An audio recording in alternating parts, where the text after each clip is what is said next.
Hello and welcome back everyone. तो आप सभी का एक बार फिर से स्वागत करता हूं गेनर एकेडमी के ऑफिशियल यूट्यूब चैनल पर।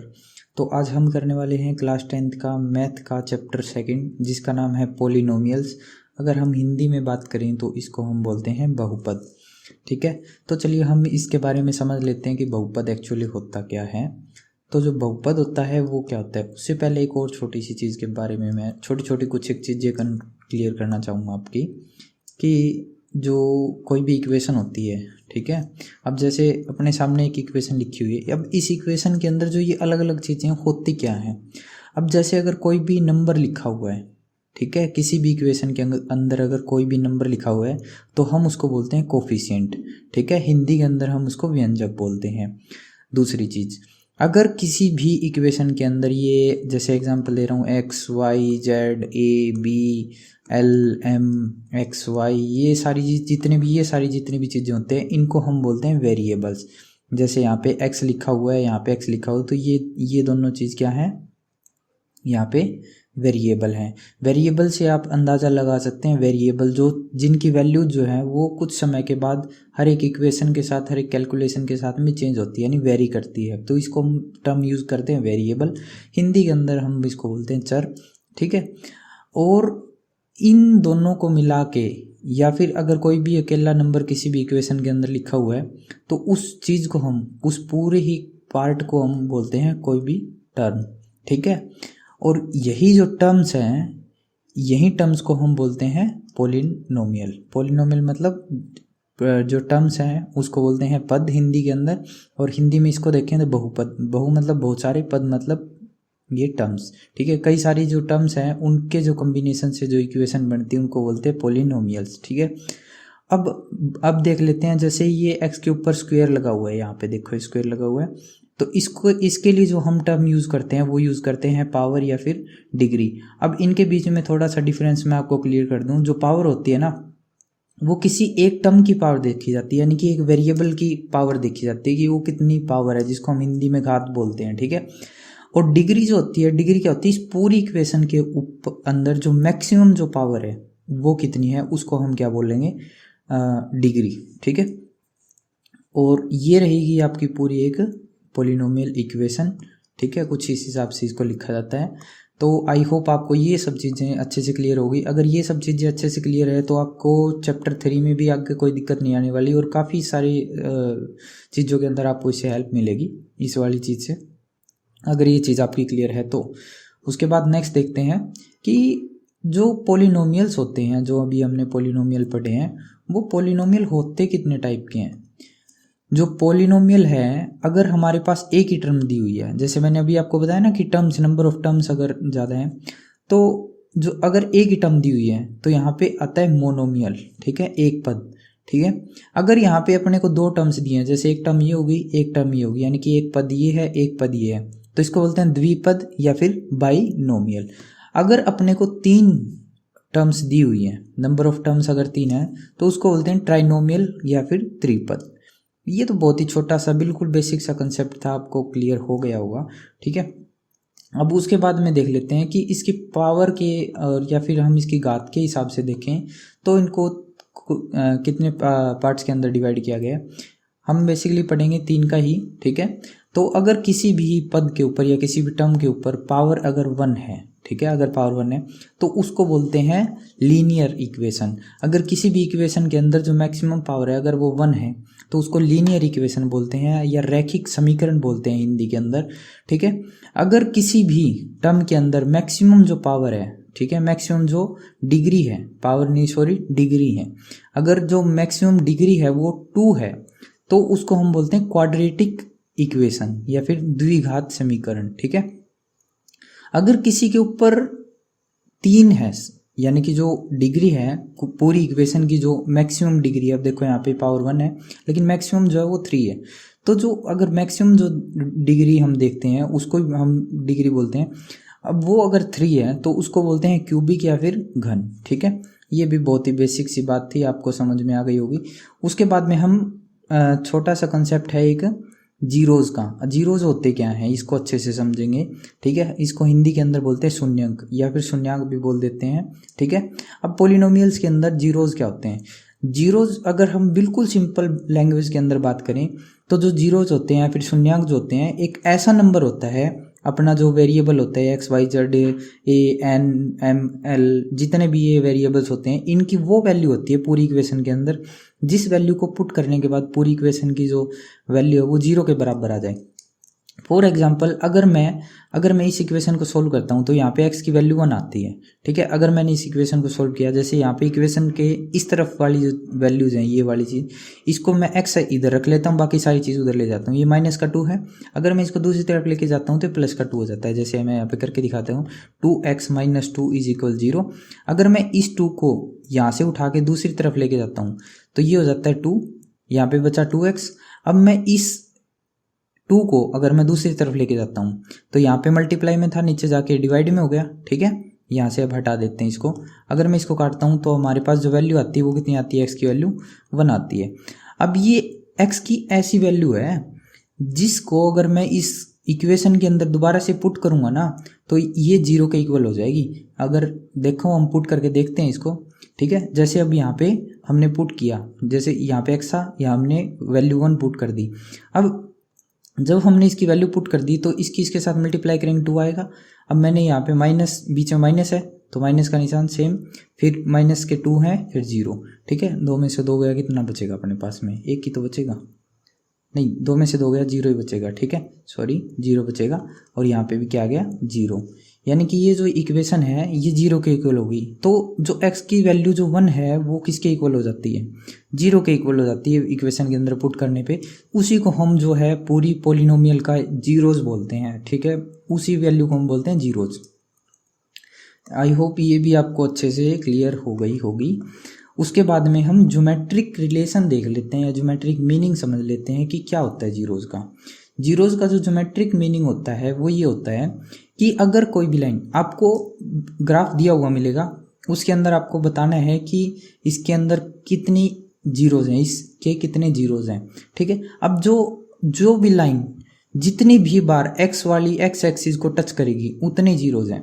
अब जैसे यहाँ पे ये है तो ये y एक्सिस को टच कर रही है, x एक्सिस पे इसका कोई रिलेशन नहीं है। इसका मतलब यहाँ पे जो शून्यांकों की जो संख्या है वो कितनी है, 0 है, या नंबर ऑफ जीरोज कितने हैं, कोई जीरोज नहीं है, क्योंकि x को टच ही नहीं कर रही। दूसरे ग्राफ के अंदर अगर हम देखें तो ये एक बार टच करिए, देखो यहाँ पे, तो इसके अंदर जो नंबर ऑफ जीरोज हैं वो 1 हो गए। अगर हम तीसरे ग्राफ के अंदर देखें तो ये x एक्सिस को 3 जगह पे टच कर रही है, आप नोटिस कर रहे हो, ठीक है, 3 जगह पे टच कर रही है। तो इसके जो नंबर ऑफ जीरोज हैं वो कितने हो जाएंगे, 3 हो जाएंगे। ये भी बहुत ही सिंपल सी कंसेप्ट थी। अब ये तो मैंने बता दी कि ग्राफ के ऊपर ये ऐसे टच नहीं कर रही, लेकिन एक्चुअल में इसका मतलब क्या है ये आपको समझ में नहीं आया, ठीक है। इसका मैं एक्चुअल मतलब समझाता हूँ कि ग्राफ से और इन जीरोज का क्या लेना देना है, वो बात मैं आपको बता देता हूँ। अब इसका चीज़ को समझने के लिए आपको थोड़ा सा ध्यान से समझने की ज़रूरत है। यहाँ पे जैसे मेरे पास में कोई एक इक्वेशन है, फॉर एग्जांपल मेरे पास में एक ही इक्वेशन है। अगर मैं इस इक्वेशन के अंदर x की वैल्यू 0 रखता हूँ, अगर मैं x की वैल्यू 0 रखता हूँ तो हमारे पास जो वैल्यू आती है वो -4 आती है। कितनी आती है, -4। जब मैंने x की वैल्यू 0 रखी तो अपने जो y की वैल्यू थी वो 4 आई थी, -4 आई, मैंने ये नोट कर दिया। जब मैंने x की वैल्यू 1 रखी तो y की वैल्यू जो है वो -2 आई। जब मैंने x की वैल्यू 1 रखी तो y की वैल्यू -2 आई। ये क्लियर है आपको। जब मैंने इसकी वैल्यू 1 रखी तो यहाँ पे वैल्यू कितनी, -2। हमको एक और दूसरा पॉइंट मिल गया। जब मैंने x की वैल्यू 2 रखी तो हमारे पास जो वैल्यू है वो 0 आई। जब मैंने x की वैल्यू कितनी रखी, 2 रखी, तो हमारे पास y की वैल्यू कितनी आई, 0 आई। यानी कि ये देखो, जब मैंने x की वैल्यू 2 रखी तो y की वैल्यू कितनी आई, 0 आई। तो यहाँ पे मेरे को एक थर्ड पॉइंट मिल गया। उसके बाद में जब मैंने x की वैल्यू 3 रखी तो हमारे पास आया 2। जब मैंने x की वैल्यू कितनी रखी, 3 रखी, x की वैल्यू 3 रखी तो y हमारे पास कितना है, +2 आया, यानी कि y की वैल्यू 2 आई। जब मैंने इसको x को 3 रखा तो इसका 2 आया। तीसरा पॉइंट मिल गया। अब देखो ये बिल्कुल एक स्ट्रेट लाइन आ रही है। अब यहाँ पे देखो, अब x एक्सिस को कितनी बार टच कर रही है, मैं आपको ये सारा इरेज करके दिखा देता हूँ, आपको ये चीज़ समझ में आ जाएगी बिल्कुल अच्छे से कि अब ये देखो, आप इस चीज़ के अंदर ये इक्वेशन थी, इसके अंदर हमने x की अलग अलग वैल्यू पुट करके देखी तो हमारी जो जीरोज थी, यानी कि एक नंबर ऐसा आया जिसकी वैल्यू 0 के इक्वल आ रही है, ठीक है। तो अब ये लाइन देखो आप, एक ही बार टच कर रही है ना, इसका मतलब क्या है, इस इक्वेशन के नंबर ऑफ जीरोज कितने हैं, 1 है। तो ये जो ग्राफ है ना, ये ऊपर वाले जो ग्राफ अभी हमने समझे थे, ये ग्राफ हमको यही दिखाते हैं कि जो एक्स जितने भी बार टच कर रही है एक्स एक्सिस के ऊपर, उतने ही नंबर ऑफ जीरोज आएंगे हमारे। ये कंसेप्ट आपको अच्छे से समझ में आ गया होगा, ठीक है। उसके बाद में हम देख लेते हैं कि जो हमारे जीरोज हैं या फिर शून्यांक हैं, उनका हमारे कोफिशिएंट से क्या लेना देना है, यानी कि उनके रिलेशन क्या है उनके साथ में। अब जो उनका रिलेशन है वो बिल्कुल सीधा सा है कि जो हमारे कोफिशिएंट है वो हम उनको रिप्रेजेंट करते हैं अल्फ़ा और बीटा के अंदर। आप एक बार इसको, इस चीज़ को ध्यान रखो कि जो हमारे कोफिशिएंट हैं, सॉरी, जो हमारे जीरोज हैं, उनको हम अल्फ़ा और बीटा से रिप्रेजेंट करते हैं। आगे बात समझ में। और जो हमारे कोफिशिएंट है उनको तो हमको पता ही है कि कोफिशिएंट कौन से हैं, जो ये वाले नंबर्स होते हैं, ठीक है। ये जो हमारे वेरिएबल्स हैं, इनको छोड़ के जो बाकी नंबर्स बच गए हमारे कोफिशिएंट होते हैं, व्यंजक होते हैं, ठीक है। उनका इनके साथ में रिलेशन जो है, अगर हम दोनों कोफिशिएंट को जोड़ते हैं तो उनका जो सम है वो -b/a के इक्वल आता है, ठीक है। इसको आप एक बारी जनरली समझ लीजिए, आगे जब मैं आगे इसकी इक्वेशन करूँगा अभी, आपको ये डाउट बिल्कुल अच्छे से क्लियर हो जाएगा। लेकिन आप एक बारी ओवरव्यू ले लीजिए इसका, कि जब भी हम दो जीरोज को प्लस करते हैं, अल्फ़ा और बीटा को प्लस करते हैं, ये जीरोज हैं, अल्फ़ा और बीटा को प्लस करते हैं, तो इनकी जो वैल्यू है -b/a के इक्वल आती है, यानी -b/a के इक्वल आती है, ठीक है। जब हम दोनों जीरोज को मल्टीप्लाई करते हैं आपस में, तो c/a के इक्वल आती है, तो c/a के इक्वल आती है। बहुत ही छोटी सी बात थी, याद रख सकते हैं आप इसको। अब अच्छे से समझ में आएगी जब मैं इसको आपको सोल्व करके दिखाऊंगा। अब अपने पास में ये इक्वेशन है, इस इक्वेशन को सोल्व कैसे करना है। अब अपने को ये एक पोलिनोमियल दिया गया है, इस पोलिनोमियल को सोल्व करने के कुछ स्टेप्स बनाए हैं मैंने। टोटल हम इसको 5 स्टेप के अंदर सोल्व करते हैं। सबसे पहला काम तो हम क्या करते हैं, मल्टीप्लाई करते हैं a को c के साथ। जो ये a है ना, ये a है, ये b है और ये c है। तो सबसे पहला जो स्टेप है, हम a को c के साथ, यानी कि 1 है यहाँ पे, इसको 10 के साथ मल्टीप्लाई कर देंगे, ठीक है, हो गया। सेकंड स्टेप के अंदर अगर यहाँ पे कोई और नंबर भी होता तो भी हम मल्टीप्लाई करते, उस वैल्यू को अलग लिख लेते हैं, ठीक है। अब मैंने यहाँ पे इनकी मल्टीप्लाई की, रफ लिख लिया मैंने कि 10 आई है मल्टीप्लाई करने के बाद, और बीच का जो नंबर है वो 7x है। तो राइट कॉमन नंबर्स। अब सेकंड स्टेप में हमको ऐसे दो नंबर चाहिए जिनको मैं प्लस माइनस करूं तो 7x आना चाहिए, जिनको मैं प्लस या फिर माइनस करूं तो हमारा जो आंसर है वो 7x आना चाहिए। जिन दो नंबर्स को मैं मल्टीप्लाई करूं तो हमारा 10 आना चाहिए। तो 5 और 2 को मल्टीप्लाई करेंगे तो 10 आएगा, सीधी सी बात है। अगर मैं 5x को, ठीक है, और 2x के अंदर जोड़ता हूं तो मेरे को 7x मिलता है। तो अपने को दो नंबर मिल गए, कॉमन नंबर हैं। अब जो बीच वाला जो नंबर है ना, ये इसकी जगह हम इन दोनों कॉमन नंबर को पुट कर देंगे। जैसे ये बीच वाला नंबर था, इसकी जगह हमने दो कॉमन नंबर को पुट कर दिया। अब क्या करना है, टेक कॉमन वैल्यूज, ये जो हैं इनके पेयर्स बना देने। अब जैसे इसका एक पेयर बना दिया, इसका एक पेयर बना दिया। अब इस पेयर के अंदर से कॉमन लेना है। इन दोनों के अंदर मेरे को x कॉमन दिख रहा है, ठीक है। तो इन दोनों के अंदर मेरे को x कॉमन दिख रहा है, मैं x को बाहर ले आया।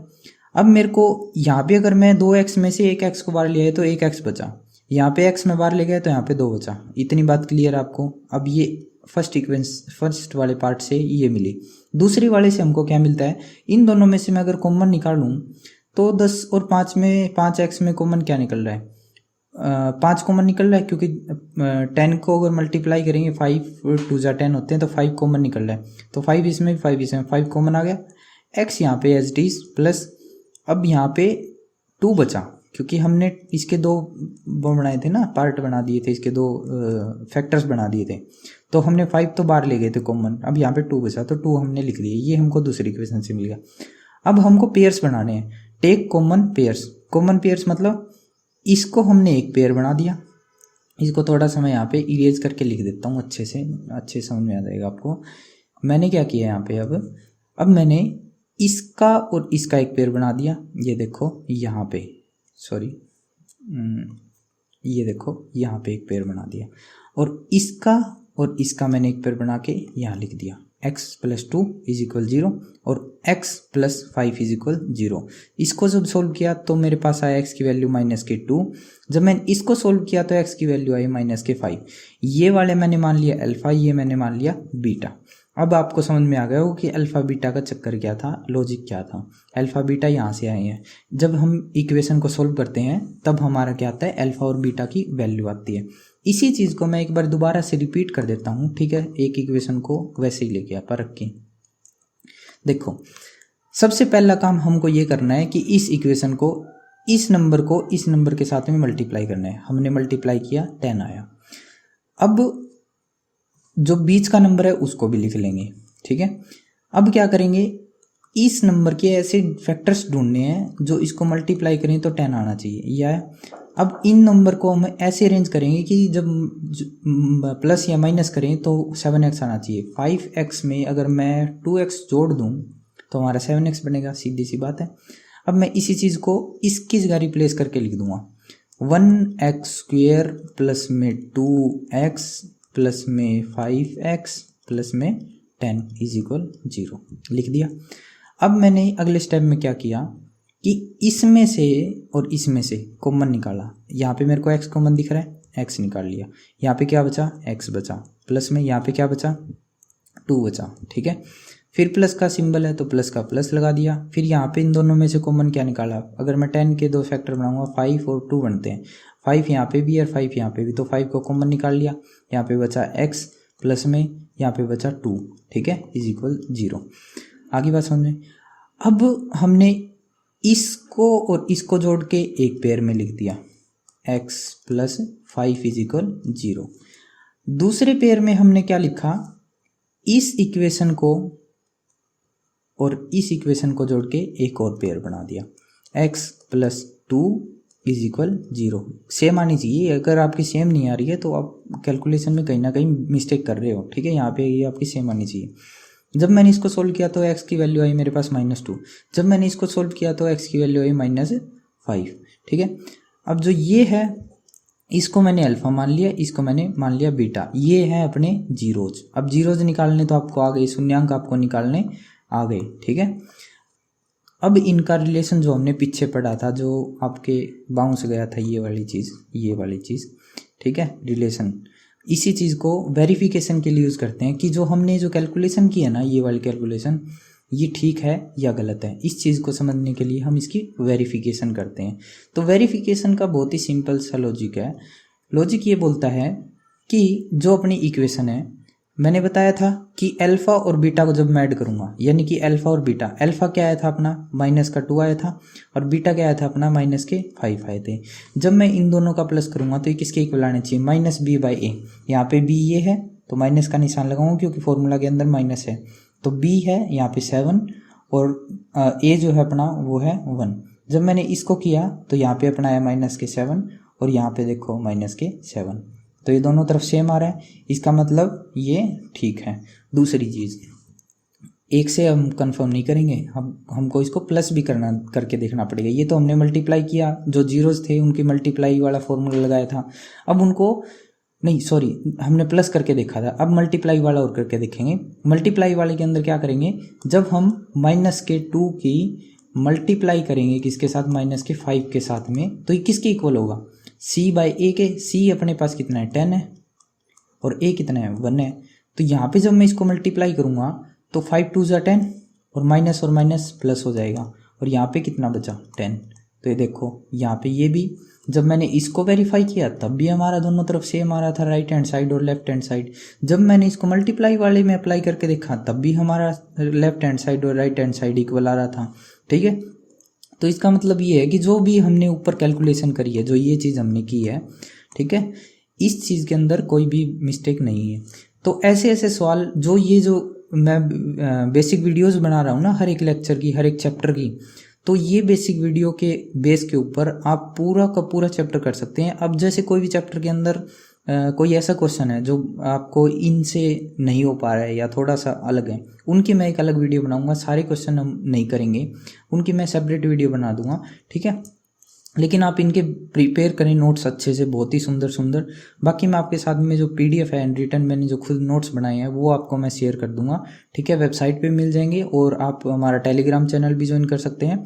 और आप अगर डिस्क्रिप्शन बॉक्स में देखेंगे तो आपको सारे सोशल मीडिया के जितने भी हमारे हैंडल्स हैं वो सारे आप जाके विजिट कर सकते हो, ठीक है। और वेबसाइट पे ज़रूर विजिट करना, क्योंकि वहाँ पे आपको सभी कोर्स के अलग अलग नोट्स और अच्छा कंटेंट आपको पढ़ने का मिल जाएगा।